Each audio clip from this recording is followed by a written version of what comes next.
ملک دیوالیہ ہو رہا ہے، حقیقت میں یہ ایک جھوٹا دعویٰ ہے۔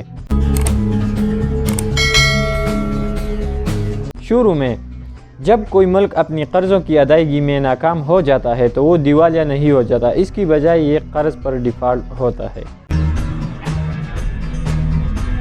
اگرچہ یہ ظاہر ہو سکتا ہے کہ کسی ملک کا اپنے قرضوں میں دیوالیہ ہونا ایک غیر معمول واقعہ ہے، لیکن زیادہ تر ممالک نے اپنی تاریخ کے دوران کسی نہ کسی موقع پر اپنے قرضوں کو ڈیفالٹ کیا ہے۔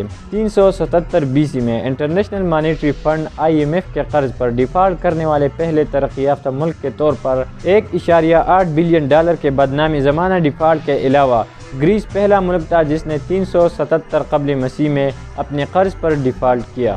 گریس نے تقریباً نصف قرض ادا کیا، وہ بھی 1829 میں اپنی آزادی کے بعد سے ہیں۔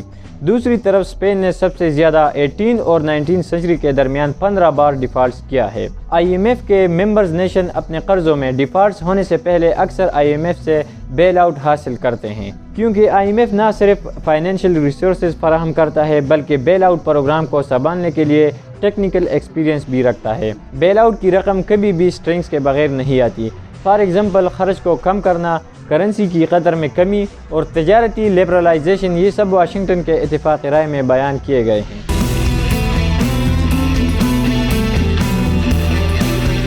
کسی ملک کی اپنے قرضوں کو پورا کرنے میں نااہلی یا ہچکچاہٹ کا نتیجہ ڈیفالٹ کی صورت میں نکلتا ہے۔ جب کسی ملک کی حکمران پارٹی تبدیل ہوتی ہے تو نئی حکومت اکثر اس قرض پر ڈیفالٹ کرتی ہے۔ ایک ملک کے اپنے قرضے پر ڈیفالٹ ہونے کی کئی وجوہات ہیں، جیسا کہ گلوبل منی فلاز کا الٹ جانا اور انسفیشینٹ ریونیوز۔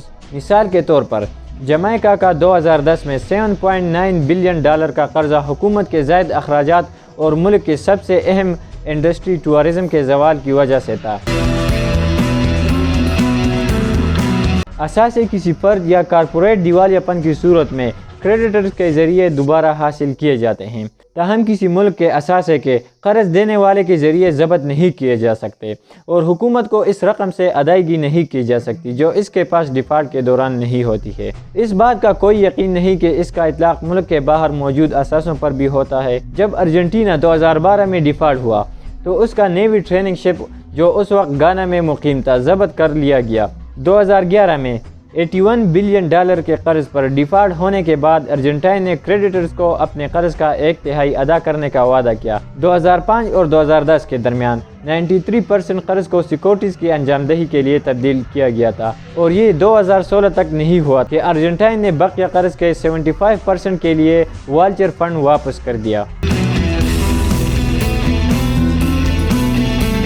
گورنمنٹ ڈیفالٹس کے نتیجے میں بڑھتی ہوئی مہنگائی، بے روزگاری اور ڈیفالٹ حکومت پر سیاسی دباؤ ہوتا ہے، جیسا کہ وہ کسی دوسرے کرائسس میں کرتے ہیں۔ ڈومیسٹک بینکس کے پاس ڈومیسٹک قرضوں کی اکثریت ہوتی ہے، اس لیے فائنینشیل سسٹم میں اعتماد کی کمی کے نتیجے میں بینک رن ہوتے ہیں۔ بینک چلتا ہے جب عوامی خوف اور اعتماد کی کمی کے نتیجے میں بینک سے بڑی رقم نکال لی جاتی ہے۔ اس کو روکنے کے لیے کیپٹل کنٹرولز موجود ہیں۔ حکومت اس رقم کی مقدار کو محدود کرنے کی کوشش کر رہی ہے جسے ہر ڈپازیٹر نکال سکتا ہے۔ بینکنگ کرائسس سے بچنے کے لیے گریک بینکس جون 2015 میں تقریباً 20 دنوں کے لیے بند کر دیے گئے۔ غیر ملکی بینکوں میں بینک ٹرانسفر پر پابندی لگا دی گئی اور نقد رقم نکالنے کی حد €50 پر ڈے تھی۔ جیسا کہ ایگریگیٹ ڈیمانڈ کم ہوتی ہے اور فارین مارکیٹ کا ملک کی کرنسی پر اعتماد ختم ہو جاتا ہے، پہلے سے طے شدہ ملک کی کریڈٹ مارکیٹ تک رسائی کی کمی ایک اور ناگزیر نتیجہ ہے۔ اس کی قرض پر زیادہ انٹرسٹ ریٹ وصول کی جائے گی یا اسے بالکل بھی قرض نہیں دیا جائے گا۔ ڈیفالٹ ملک کی کریڈٹ ریٹنگ متاثر ہوگی اور ملک میں فارین انویسٹمنٹ کو روکا جائے گا۔